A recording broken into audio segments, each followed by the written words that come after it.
Hello दोस्तों, polytechnic capsule के YouTube channel पे आपका स्वागत है। हम लोग पावर प्लांट इंजीनियरिंग में अब तक गैस टरबाइन पावर प्लांट पढ़ चुके हैं। वो चैप्टर ख़त्म करने के बाद हम लोग आज शुरू करने वाले हैं combined working of power plant. मतलब जितने भी अभी तक हमने पावर प्लांट पढ़ा है, स्टीम पावर प्लांट हमने पढ़ा है, हाइड्रो पावर प्लांट अभी हमने पढ़ा है, उसके बाद हमने न्यूक्लियर पावर स्टेशंस पढ़ा है, उसके बाद हमने डीजल पावर प्लांट पढ़ा है, फिर गैस टरबाइन पावर प्लांट हमने पढ़ा है। तो इन सब का अगर हम संयुक्त प्रचालन करते हैं तो उससे क्या प्रॉफिट होता है, क्या लाभ होता है, उसको हम लोग यहाँ पे जानेंगे। देखिए, ये चैप्टर बहुत छोटा सा है और इसमें मात्र आपको 3 ही पॉइंट पढ़ने हैं। कौन कौन से? Advantage of combined working of different type of power plant. दूसरा पढ़ना है needs for coordination of various type of power plant in power system. तीसरा पढ़ना है base load stations and peak load stations.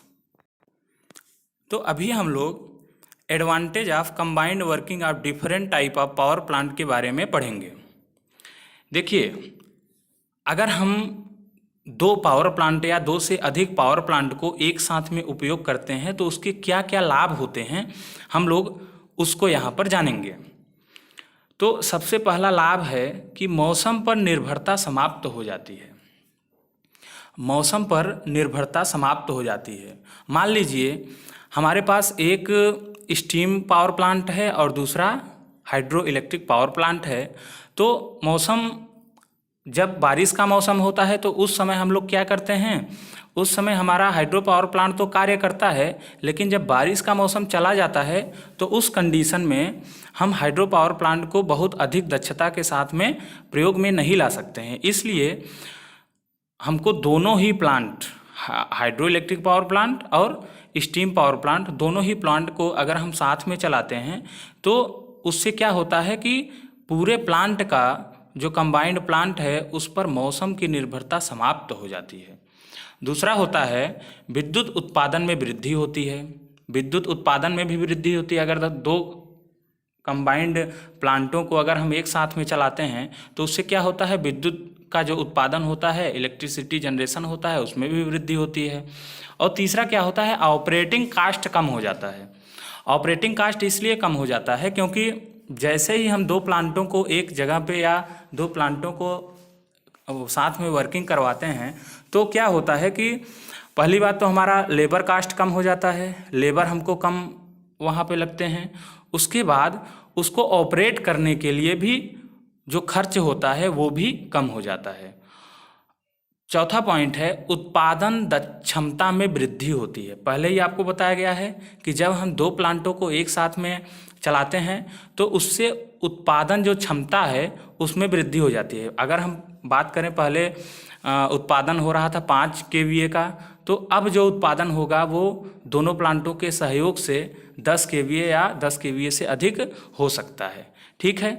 उसके बाद हम लोग पढ़ते हैं पावर की कीमत कम हो जाती है। जो बिजली का यूनिट आता है, यूनिट पर यूनिट कुछ चार्ज लेते हैं, जैसे 10 रुपये, 8 रुपये, 5 रुपये, 6 रुपये, तो उसमें क्या होता है कि बिजली का कीमत भी कम हो जाता है अगर 2 प्लांटों को एक साथ में हम लोग कार्य करवाते हैं। छठा पॉइंट है शिखर भार के समय, पीक लोड के टाइम में अतिरिक्त संयंत्र को शीघ्र ही चालू किया जा सकता है। अगर 2 प्लांटों को हम लोग एक साथ में कार्य करवाते हैं तो पीक लोड, अभी आपको बताएंगे पीक लोड और बेस लोड क्या होता है।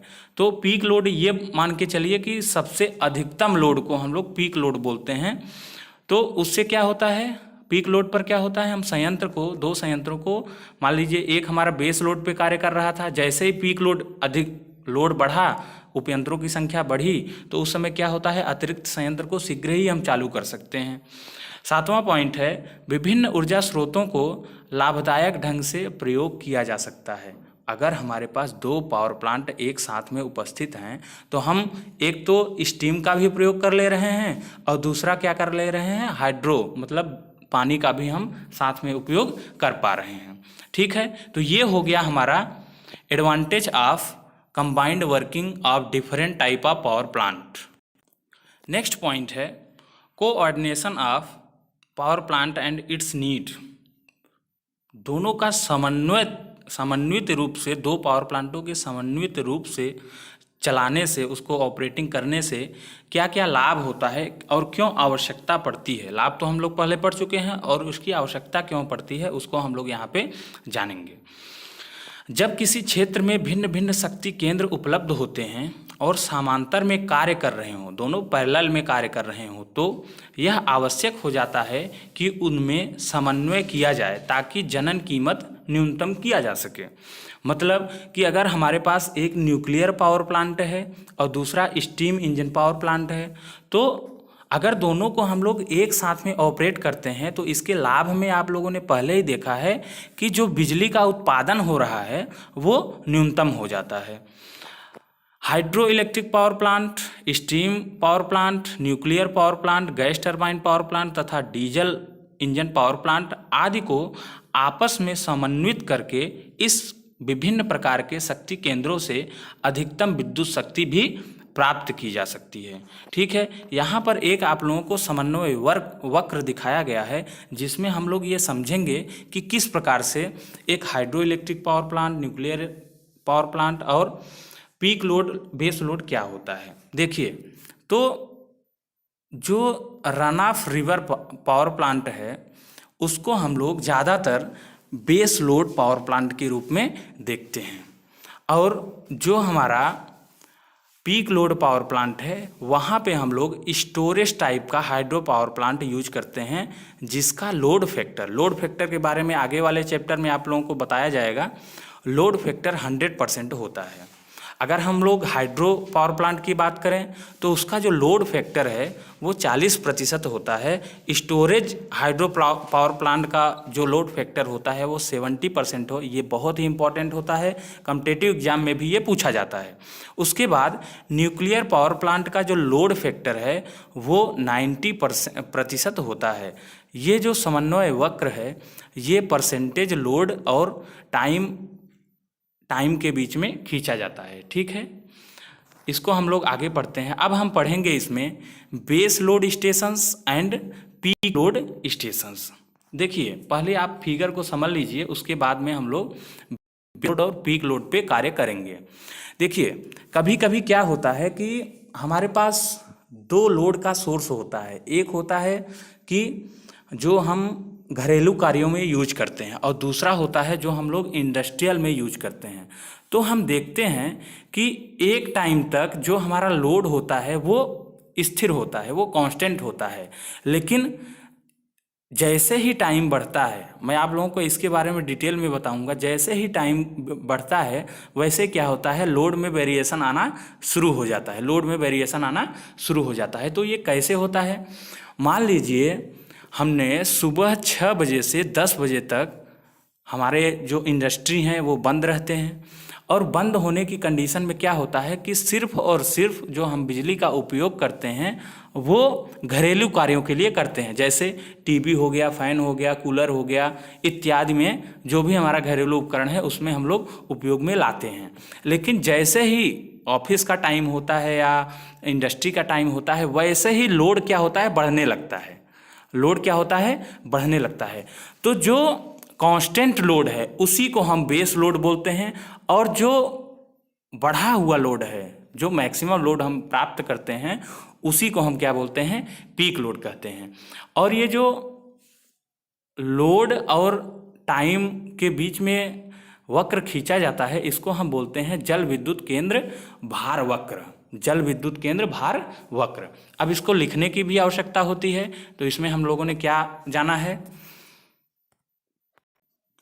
अब हम बेस लोड पे बात करेंगे, बेस लोड स्टेशन से पे बात करेंगे। ये केंद्र भार वक्र के आधार वाले भाग पर लोड लेते हैं।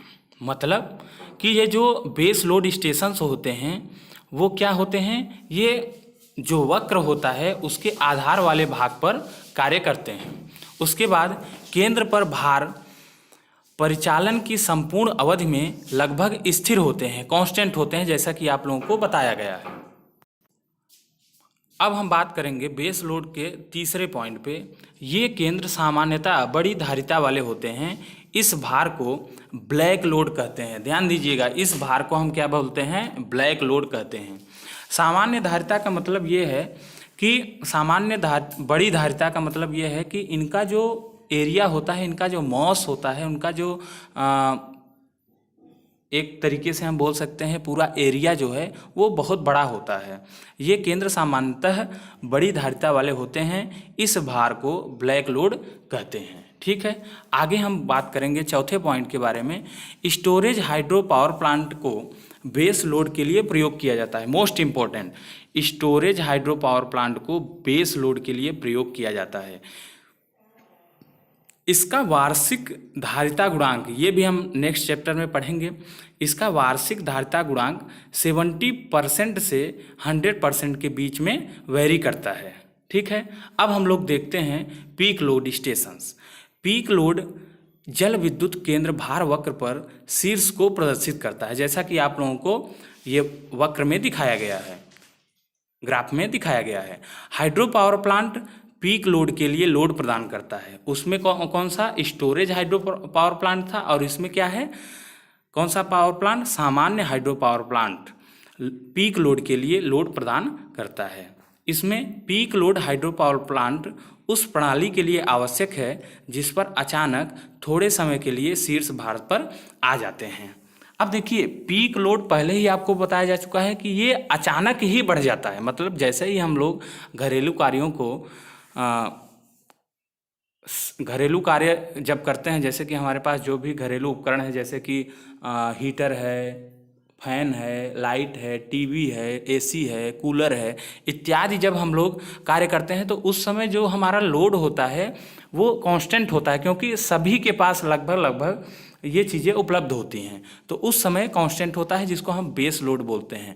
और पीक लोड जैसे ही हम इंडस्ट्री वगैरह को चालू करते हैं या गवर्नमेंट ऑफिस जब चालू होते हैं तो अचानक ही लोड में वृद्धि हो जाती है, और उस समय जो पावर प्लांट हम यूज करते हैं उसको peak load hydro power plant कहते हैं। मतलब पीक लोड पे जो पावर प्लांट कार्य कर सके उसको हम लोग पीक लोड स्टेशंस कहते हैं। इसके लिए हम लोग कौन सा हाइड्रो पावर प्लांट उपयोग करते हैं? नॉर्मल हाइड्रो पावर प्लांट उपयोग करते हैं।